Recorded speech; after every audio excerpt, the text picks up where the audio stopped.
David Mizell is one of the preeminent landscape photographers today. His work is collected and exhibited internationally. WWU's Western Gallery presented a survey of Mizell's major aerial photography projects titled Black Maps: American Landscape and the Apocalyptic Sublime. Black Maps leads the viewer on a journey through terrains that have been radically altered by environmental issues and transformed by human agency. What do I like about what I do? Well, I love making pictures, actually, and I think about these as being pictures, perhaps more even than photographs. I think that David's work is important regionally, not just for our students. I think certainly within that larger theme, the way David approaches and poses questions about the environment is very important. And I think the fact that he does so from the standpoint of an artist as opposed to the standpoint of an environmentalist. I think at Western we're very much engaged in sort of that activist spirit, and I don't think I've spoken to a single student who doesn't take it upon themselves to see the problem of our environment being something that it is their generation's job to solve. I mean, we use natural resources on a daily basis. You know, they're the heart of what enables us to have infrastructure in any way, whether it be around buildings or technology or anything whatsoever. But we don't necessarily think about the cost that is paid for that. And so in a way, I'm hoping that the visual impact of the images lets people kind of dig a little deeper and to consider those issues more thoroughly.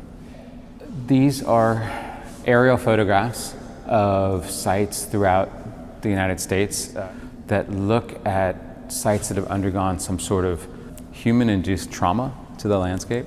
So looking at areas of environmental issues, often correlating to natural resource extraction. So that's kind of the short version of what I do. I think art has an amazing ability to bring different lenses to those problems. Not only is it sort of, a conceptual environmental engagement combined with art, but Huxley has gotten involved in supporting this series as well. So it's really nice to see those two aspects of campus come together. It demonstrates a lot of the stakes that are involved. You know, when I started making work in this vein, not entirely dissimilar to this work, I was in my early to mid-20s, and I didn't have an audience for my work. So to have had an audience develop over time, I'm interested in all the responses, the positive, the negative, the ones who are appalled, the ones who are seduced. I think they all have a place. The work isn't meant to necessarily be easy. The work isn't really meant to answer questions, perhaps maybe ask some questions. I think art prevents you from just coming at something in one direction. I think art can have a function. Art can make us think about things that we might not otherwise consider. I'm a big believer in education, for sure. I've had lots of it.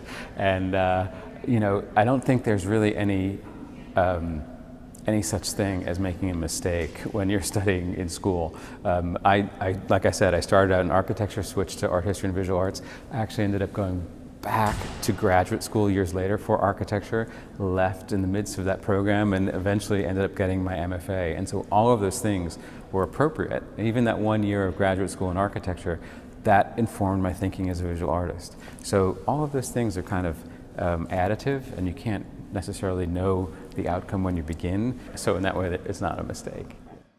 You can't come at an art project with sort of the scientific method and solve it, right? And so many of the problems that are facing scientists today are complex and they require a larger sort of way of thinking.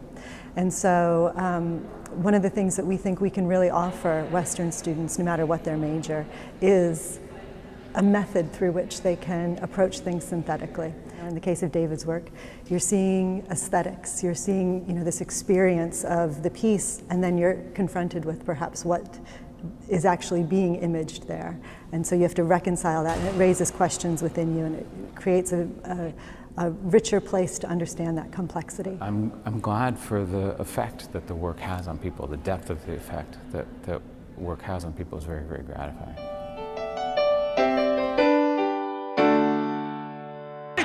I'm pretty pumped. I just got this free scarf, so that's pretty sweet. Looking really fly, looking really fly. Looking pretty good. I can even do that kind of thing, so I'm feeling good about myself right now. How excited are you? I'm pumped. Soccer's back on campus. It's exciting. It's great. I'm pumped for tonight's game. Heck yeah.